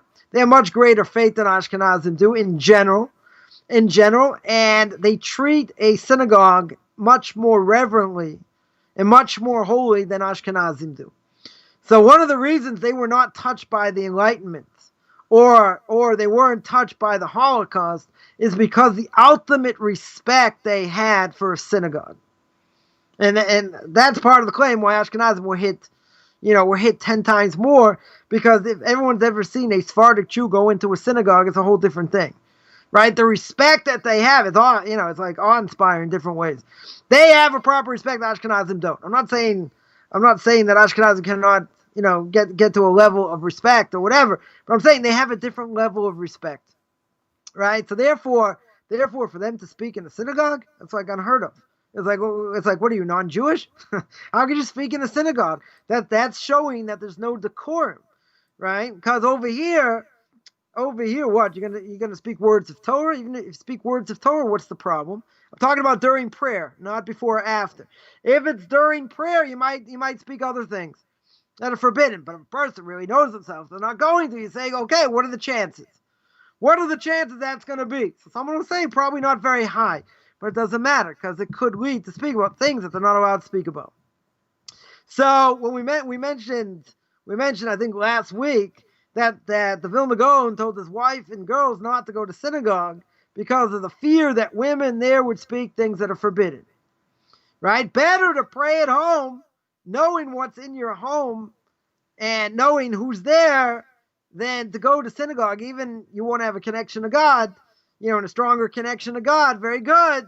But if there are women there that potentially are going to speak badly against others, then it's better to pray at home. Right? So here, what happens is a person go to synagogue, right? In this case, a woman go to synagogue, place a stumbling block in front of herself, right? And say, if there are people that are going to speak badly against others, well, I'm not going to, I shouldn't go there. Now, a person could easily say, well, what's the difference between men and women? Man has an obligation to pray 3 times a day, right? You're going to a man's going to go to a synagogue. You say the same thing. I have to worry about people that talk in synagogue, right? Maybe there are people that talk in synagogue, so I have to be careful, right? I have to be careful. So therefore, maybe it's better to pray by myself. So therefore, I don't have this potential distraction, right? But nonetheless, we're on a low level as it is, and the halacha is you still have to pray in the synagogue, right? You try and keep to yourself. You do what you need to do, and that's it. Right? You don't worry. Oh, this person might speak to me. Someone else might speak to me, and they might speak stupid things, and I might transgress. That's all ad nauseum, right? A person, you worry about so many different things, and you won't pray, right? Then you won't go to synagogue. You won't do any of these things. So obviously, we're not talking about that. Women in general don't have to go to synagogue. If they want to pray once a day, twice a day, certainly, they can once a day for sure. Twice a day if they can. They don't have to go to synagogue to do it, right? They don't have the same obligation as men. And even if that's true, that they don't have the same obligation, they can. If they want to go to synagogue, they can. The Vilna Gaon over here is warning that if a woman goes, she has to be extra, extra careful because there may be women there that will speak, God forbid, Lashon Hara, or worse things, and they may learn from it. Now, again, I'm not saying a woman can't go to synagogue, right? I'm not saying everybody across the board holds like this Vilna Gaon, because obviously there are women that go to synagogue, right? So, so that being true, a woman, all the more so for a man, has to be careful, right? Have to have proper decorum, in the synagogue. You're there to pray. You're there to learn. You're not there to speak about politics, right? You're not there to put a stumbling block in front of others, right? The point is draw yourself closer to God. That's what you're doing there. Right. So if you're going to go, you don't hold, if a woman says, no, I don't, most people do not go necessarily like this Vilna Gaon. That women do go to synagogue, certainly when they can. Right. No question. So therefore, they still have to be careful. Right. Even if they go, they have to be careful. Right. Not to put a stumbling block in front of others, or certainly, in front of themselves. Doesn't mean they can't say hello to people, whatever. But again, there's certain decorum. You're praying in a place. You're bringing God's presence down to this world in the synagogue. There's certain decorum, right? You have to have certain decorum. You're not in the street. You're not just allowed to say anything you want. In the synagogue, person has to be careful. You have to treat it with proper respect. If you don't treat it with proper respect, the punishment can be horrific. And a person might say, okay, I understand. I understand it's a holy place. You have to remember, temple's been destroyed.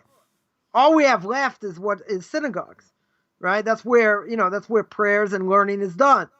So therefore, it doesn't mean that there was only the temple and that there was no prayer, right? Prayer definitely existed, right? It wasn't codified, to the 5th century, and what you had to say and how to say it and when to say it. All these different things were done later, okay. But the synagogue's all we have. So therefore, when you walk into a synagogue, that's what we call a mikdash ma'at, a small Beis HaMikdash, a small temple, a small tabernacle, as it was. It's there to bring God's presence to this world, right? That's what we're doing. We're drawing ourselves closer to Him. He's giving us this ability. If He's giving us this ability, what are you speaking about garbage? What are you speaking about these other things that don't belong? Right? They don't belong in a synagogue. And if you're trying to bring God's presence down to this world, don't you think in theory, if a person doesn't do what they're supposed to do, in a synagogue, God can get really ticked off and say, what are you doing in my home? What are you doing trying to bring me here? You're going to spit me out. You're going to push me away. Punishment can be 100% absolutely severe, right? If you're doing things in a synagogue, because again, it's a holy place.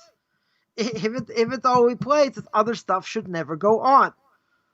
And, a person has to be seriously very careful, what thoughts they have, what they're doing there. And when they're learning and when they're praying, they have to be there 100%, mind and body.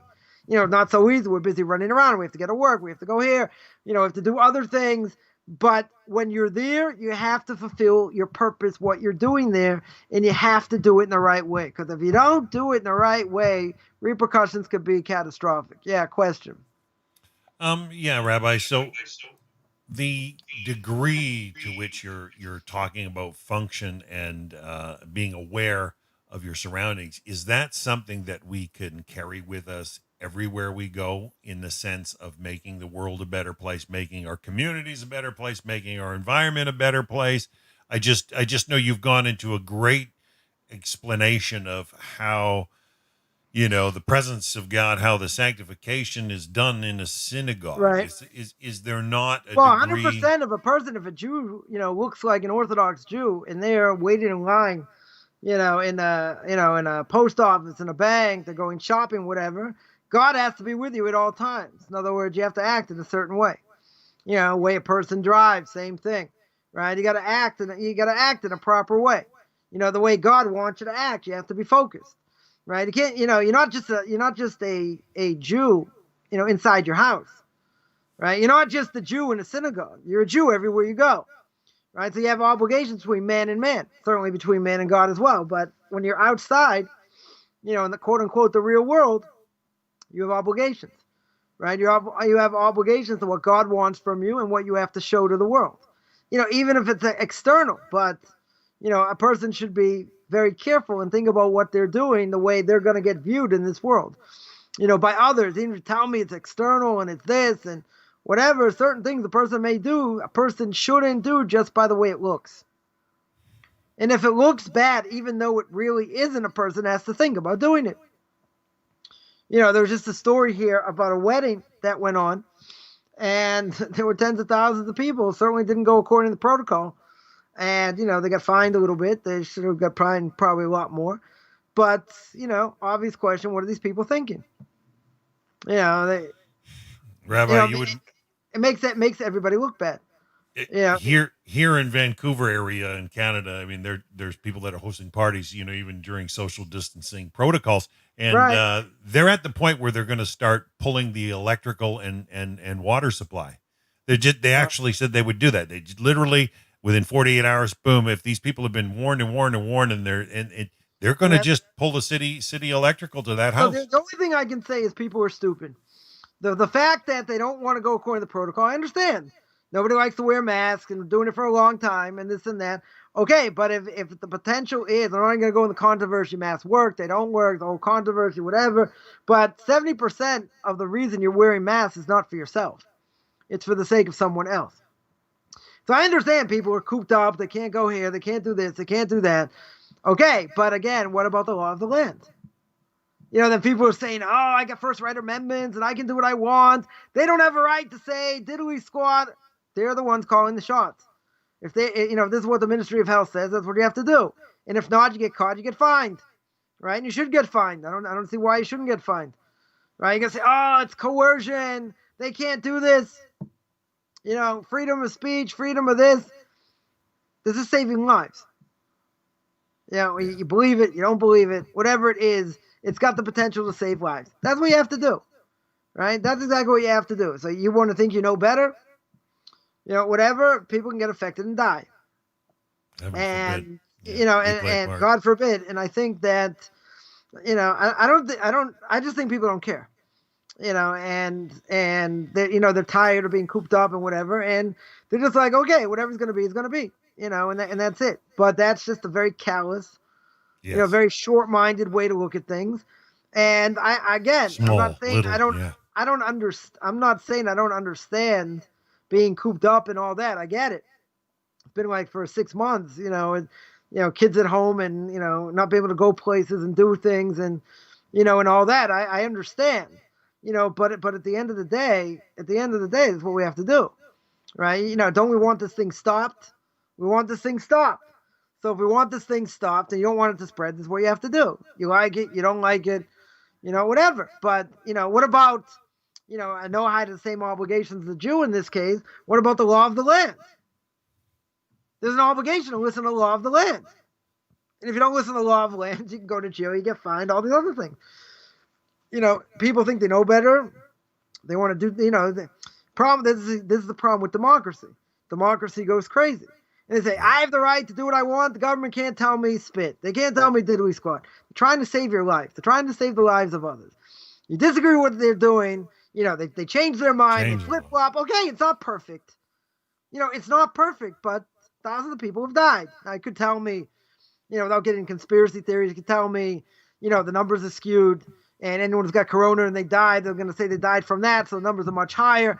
Well, it could be, right? I'm not even going to go into that. It could very well be, but at the end of the day, we want to save as many lives as possible. If we want to save as many lives as possible, it gives the people right to flaunt it. Right, why don't you think they should be fined? It doesn't. It doesn't make sense. Doesn't make any logical sense. We've never been through such a situation in our lives. No one's ever been through such. I mean, unless you're the much older generation, no one's ever been through something like this. Ever, well, Rabbi. Though, isn't that what the Torah teaches as far as really that sin is really a state of insanity, a state of mental insanity to a degree, and just to let you know, I know if you understand how the world works, and you understand there's reward and punishment, and you understand all these different things, and you understand there's God by design, and the unbelievable human body and how it works and all these different things, you're right. Person has to be absolutely insane, right, in order to sin, because they know all that. There's only one problem. Problem is there's a disconnect between the brain and the heart. The brain understands that, the heart covets, and the heart desires. So as much as the brain understands that, you got to put it into action. If you don't, if you go after your heart, you're right. Your heart could kill you, 100%. But isn't the obvious explanation? Well, isn't it true? We have an evil inclination. Didn't God give us an evil inclination? So one of the great rabbis said, Yeshua Diskin, of blessed memory, great rabbi of Jerusalem many years ago, said that the only reason I know there can be someone evil is the fact that the Torah tells me they're evil people. He says, but someone could transgress the Torah? It doesn't make sense. If you look in the world, it doesn't make sense. But the fact is, the Torah tells me people can do that. So I don't understand how that can be. Logically, he was saying that. No fear of heaven. If I was in front of him, my answer would be, what about the evil inclination? A person can do all kinds of crazy things based on the evil inclination. Okay, then he's probably going to tell me you have to work on your evil inclination, and all that. But according to pure logic, in the way the world works, and how we understand God runs the world, how could a person ever do the wrong thing? And again, it comes back to the evil inclination also, right? But if you work on your evil inclination and there's no disconnect between the brain and the heart, I shouldn't have that issue. Yeah. Well, I've been doing my own personal reading and studying. Not that I know anything, Rabbi, but I find that for people to implement, there has to be a switch that goes on. We can read it all we want, but unless that switch goes on before, I find that choice, free will, and choice can never select what it doesn't know exists. And unless we are aware something exists, we can't. If a person we mentioned before, if a person has fear of heaven, proper fear of heaven, and understand how the world works and the awesomeness of God, not just because you're going to fry in hell forever, but the awesomeness of God, right? You have free will. You can say, okay, very good. What does that have to do with my life? Right? What does that have to do with, between man and man or whatever? What does that have to do with the Torah being true? But if a person sees there's a designer in the world, and we can show that more than 70% of the time, then what does the designer want from me? Then you have to prove, then you have to go back and prove the Torah is true and all that. But if a person doesn't have fear of heaven, then your free will, what does it matter? I choose to do it. I don't choose to do it. See, that's the beginning of the 13 principles of Maimonides. God's absolute, and he doesn't change. There are no forces outside of him. Exactly. So my free choice is, the Torah doesn't change. Generations, many generations later, the Torah is still the same. God's still the same. Nothing's changed over here. If nothing's changed, what does my free will tell me? I still have to do what God wants. Now it's even easier to see God's hand in the world, see a world of design, see DNA, see all kinds of other things, how plants work, seeds, nature, all these things, to show that there's God's existence. So a person, so if a person doesn't have that fear of God, doesn't have that, at least that fear of punishment, or I'm held responsible for my actions, then if everything is relative, I'll ask you the $1 million question, and that is, if everything's relative, why is man going to be bound to keep God's law? If God is not absolute, if he's relative, right? If things are relative, things change, it doesn't bind me to do anything. So you're going to say, okay, if God is absolute, How do I know what he wants me to keep? That's a different story. If you know God's absolute, he doesn't change, then I have to go back to the Torah to see if the Torah is true, or any of those 80,000 other religions. Then you work backwards, right? But essentially, if I understand he's absolute and he doesn't change, that means what's my free will all about? My free will is the Ramchal says in Path of the Just, and he says in Derech Hashem is getting close to God. So I'm going to say, okay, what does that mean? So, okay, he wrote a book. He told me how to do it. But that he gives me the ability to tap in. If he gives me the ability to tap in, that doesn't change. The Torah doesn't change. It's how much I put myself into it, how much I want to gain from it, and how much I want to, destroy my evil inclination and only do what my mind tells me to do. Now, obviously, we're very weak in that having that free will to do whatever I want, I have to put the mind and the heart together. If I don't put the mind and the heart together, then the heart can lead me astray. The mind can know everything, but the heart can still lead me astray. And the reason is because I don't really believe. This is really a harsh statement, but I think it's true. And there's that level of heresy in all of us. Because if we really want to be the righteous people we want to be, how can we do X, Y, and Z? You'll tell me I'm lazy. You'll tell me it's an evil inclination. You tell me these things are fun. These are distractions. It's all true. But that means, how can a person sin? Talmud tells me a person can sin when their mind's free from Torah. I mentioned, I think, last week, my last week Parsha video. If a person, wherever they go, they're thinking something in Torah, your mind will not be free. It will not have time to go astray, even if a person's working, right? Whatever they're doing, they're focused on what they're doing, but in the back of their mind, they're still thinking something about Torah. Then they're learning Torah. When they're not learning Torah, when you're doing other things, you still have to be thinking in Torah in some way. Because if not, it's very easy for the evil inclination to get in. It's very easy to be led astray if your mind is free. You're going to say, wow, you're going to say that's intense. How could I ever continue speaking, thinking about Torah? Where's the only place you're not allowed to think about Torah? A bathhouse or the bathroom? Right? Then you're allowed to think about God's greatness in the world, about nature and animals and, and different things. But at the end of the day, if I'm focused and all I think about is Torah, then the chance of you going astray are much less. Even though the evil inclination is not going to let up, but the chances of you going the wrong direction, right? The chances are much, much less. But okay, we're human. We hear different things. We see different things. And then once our minds are a little bit open, the evil inclination goes bam, bam, bam, bam, right? Then it's much harder to fight against. And that's what you have to fill with Torah. So again, you're going to say, wow, this is really intense. It's a really intense idea. And it's true, because essentially if we don't control our minds, then we are influenced by everything else around us. When we're influenced by everything else around us, the Torah goes out. So therefore, the Torah has to be constant, and if it's not constant, it goes.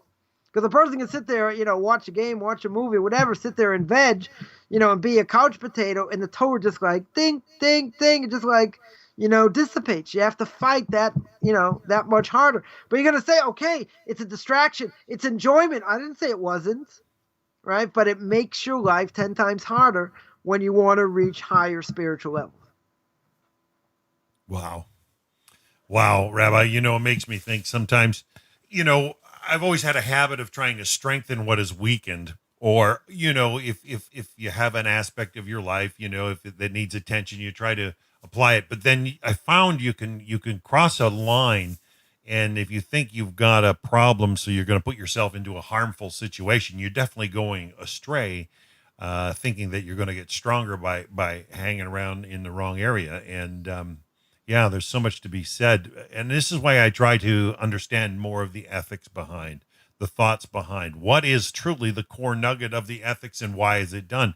And being B'nai Noach, not being Jewish, I don't have that luxury of the upbringing. I don't have that luxury of hearing, except by reaching out, studying, and asking. And I'm thankful that you do take the time to share with us. There's so much there. If not, we out here in the 70 nations, we're we're trial and error, and the saddest part is we get it wrong so often. It's because you don't have enough good enough teachers teaching. I think that's part of it. I think the other part is, what are people listening to and what are their goals? If you tell somebody, for instance, you're not allowed to learn this, what do they want to learn? Exactly that. They just desire for the forbidden. They just want to do all kinds of things that may not be good for them. Someone just sent me an email about I did a video about pronouncing blessings, how to pronounce blessings, right? Certain blessings. Someone asked, for a non-Jew, can I do it in this? Are they allowed to do it in this order? Blessings aren't for non-Jews in general. What are you making blessings over food for? They don't apply to you. Being thankful is another thing, though. It's not a being blessing. Thankful is something else. I'm not saying you can't. Someone put out a Noahide prayer book and whatever, right? I'm not saying that, but there are certain things that are only for Jews. And that's it. And if that's it, you don't straddle both sides. You do what you need to do, but you see, it's very deep over here. We're less than 45 days to Rosh Hashanah. Rosh Hashanah is the day of judgment. Non-Jews not aware, they're also going to get judged. Right? They're also going to get judged on Rosh Hashanah for what they're supposed to keep. So, they have to tune in. They have to know what they're obligated in, at what level, and all that. But as you see, there are a lot of different levels over here. There are different ways the evil inclination works and what I'm doing here, what my purpose is, and all that. I think problem is people jump the gun, and people just go off running in 20 different directions. You know what they say? A person, when I was at JTS learning, about conservative Judaism, they teach you a little about a lot of different things. So when you learn a little about a lot of different things, you become the master of nothing, right? And this is what happens, I think, with non-Jews also. They come out of Christianity, they're running like a bat out of hell, and they go and they go and they go, and they don't know which direction they're going in. Oh, and they keep what they liked about where they came from. Yeah. Well, that's something I'm saying where they give it up. So now the question, do I convert? Don't I convert? Mm-hmm. Whatever. But they don't even know what they're looking at. They don't know who to learn from. It's all a process, right? You all have to take it step by step. But, in the end, you got to get the right guidance. Because if you, as we mentioned at the beginning, so you never know where the beginning and end of any of these videos goes, right? But you got to, it's always divine providence over here. It's like, oh, why did I say that? So, oh, yeah, because it reminded me of this and that. Because if you learn from people that are not qualified to teach and they're giving you bad advice, you end up getting messed up. Rabbi, that's why I reached out to Jerusalem. I looked to Jerusalem. I saw a lot of B'nai Noach stuff here in the West, in the United States, a little bit in Canada. Of course, Tanakh Chalk has been doing some great work for a lot of years. And, we hear the counter-missionary viewpoints and whatever. The point of the matter is I saw in Isaiah, I saw in some of the Tanakh that, there's something special about Israel. There's something special about Jerusalem. There's something special Hashem is doing. And I wanted to hear from the rabbis there. And so I reached out, and this is how I connected with the World Noahide Center. And I'm thankful. And maybe not every rabbi is going to agree with them, but the point of the matter is I wanted to know, and I wanted to reach out to a rabbi, just like you're saying. And I wanted to hear from a good rabbi, and I wanted to hear from Israel and Jerusalem, and to hear that start to come, it's opened up opportunities and doors, even to meet yourself and to share this class here. But we need to. But again, what's the harder part? The harder part is you've been misled from the church. You understand that. Other people listening understand that. And you're going to say, I'm going to listen to someone like me. I'm going to listen to rabbis of this generation or previous generations. What makes them, what gives them the right? I can find things on my own. Okay. Right. There are people out there. There are a lot of people out there that'll say, I'll do it on my own. I don't need you. Okay.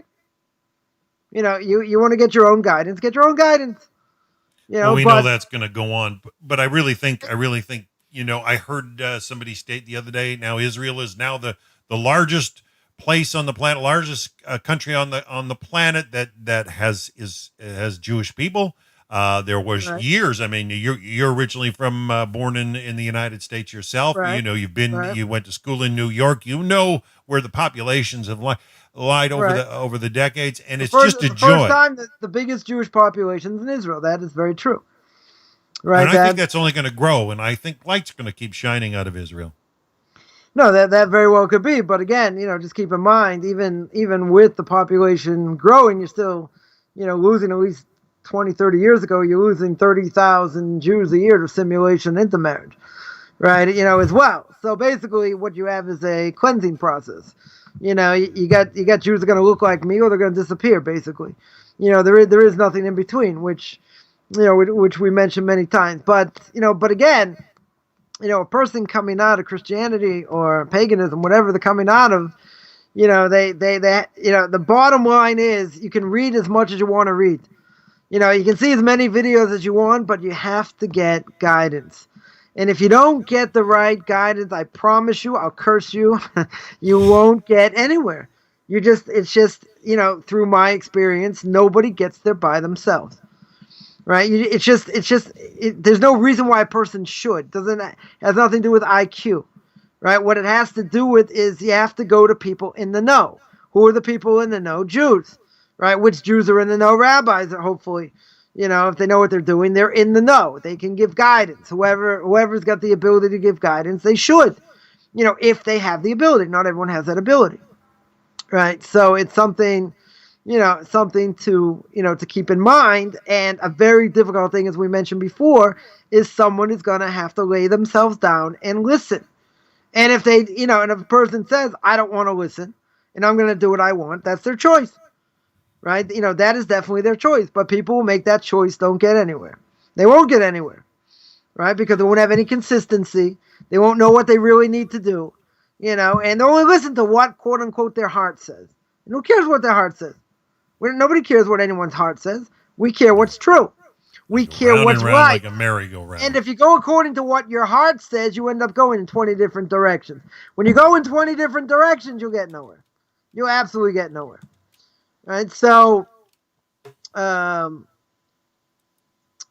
think that's that. That is the message that a person. We learned that a person certainly cannot learn on their own. And if you go for conversion, that's going to be a major red flag, right? Because the rabbi's going to ask you, who'd you learn from? Because they're going to assume you can't learn on your own. Doesn't mean you can't get information. Doesn't mean there aren't books in English or whatever language you understand. They're not saying that, right? But if you didn't get proper direction, not just in Jewish law, but in Jewish philosophy, they're going to say, okay, we want you have to learn with somebody. Because if you don't, who's to say what you think is right? Well, Rabbi, we've gone a little longer than usual because I don't have another class, and I'm willing to go longer if you'd like. But I know you've touched on some deep points with today's Mishnah, and I just want everybody to know they can always reach out to Rabbi Chaim at his website, orthodoxconversion.com. You can find him on YouTube and Facebook, and his controversial issue shows on Tanakh Talk. Facebook, Beyond Orthodox Conversion to Judaism. Find me there. Beyond Orthodox Conversion on Facebook, folks. That's his own webpage there. Plus, he's got orthodoxconversion.com. Did you want to wind it down, Rabbi? And Hashem willing, are we on for next week? I am still available for the next few weeks, and then I've got to take time out to get ready for my exam. And we should be good. Listen, it only took 4 shows to do Mishnah 17. Mishnah 18. Well, that's because I've been talking too much, Rabbi. Nah, not necessarily, but we hit a lot of good topics. Right? Next week we speak about, the world stands on 3 things: justice, truth, and peace. Right? And obviously we said that at the beginning, right? The beginning of the Mishnah, right? So I have to see exactly what the difference is between the two. But, this is the whole point. It doesn't necessarily have to be a diatribe that, I have to speak for so long. It is good. People have questions, this interaction. What does this mean? Whatever. But, a lot across the board, we're going to hit, some very, very deep issues, and they should be covered. There's no reason, as long as the topic is clean, right? It should be, it should be covered if we have something, something interesting and something, something good to say about it. But, again, free will is an important, topic. Hearing the Torah from people that, are quote unquote the real deal. The real that's deal. important. Not to be misled is important. Right? And a person thinking they can do things on their own, that's Think important. again. No, you can't do that. Mm-hmm. Right? These are, basic fundamental, No one's an island, Rabbi. No one's an island. Right. And that people, people need to hear, I think because they want to go in the right direction. And as the Talmud says, if you want to go in the right direction, God will help you. If you want to go in the wrong direction, God's certainly not going to stop you. Right? It's a slide sometimes, a slippery slope 100%. that you get off. Again, if a takes you person further than you really want. desires to do the right thing, God's going to put the right people in your direction. Now, it doesn't mean you might make some stops along the way you didn't want to make, but in the end, you'll get exactly what you need as long as you're 100% honest. And if you're 100% honest and this is what you want, God will give it to you plus. Right? And some people say, wow, I've heard intense things and intense people. It said, I listen to you. It's a whole different thing. So if you want the real deal, you want the. You're honest. That's right. That's even with the CFL. That's what people want. And if that's what people want and the desire is true, then that's what they'll get. Question is how what direction they're going to go in from there. But a person wants that, they will definitely get that and be pushed. They'll be pushed in the right direction. Excellent. So join us again next week, folks. We're going to be Rabbi's going to be touching on chapter 1, Mishnah 18, and it's going to be a good one. Last Mishnah, chapter 1. Hopefully, we'll see how long it takes us to get through it. Well, I got a couple of weeks, Rabbi, so always got time for you. I'm overjoyed to spend any time with you to actually hear Torah coming out of Israel, but coming from a learned source. We'll get extra time. Maybe, it'll only take me one show, 2 hours just to get through what we need to get through. We'll see. Well, we'll see how it works.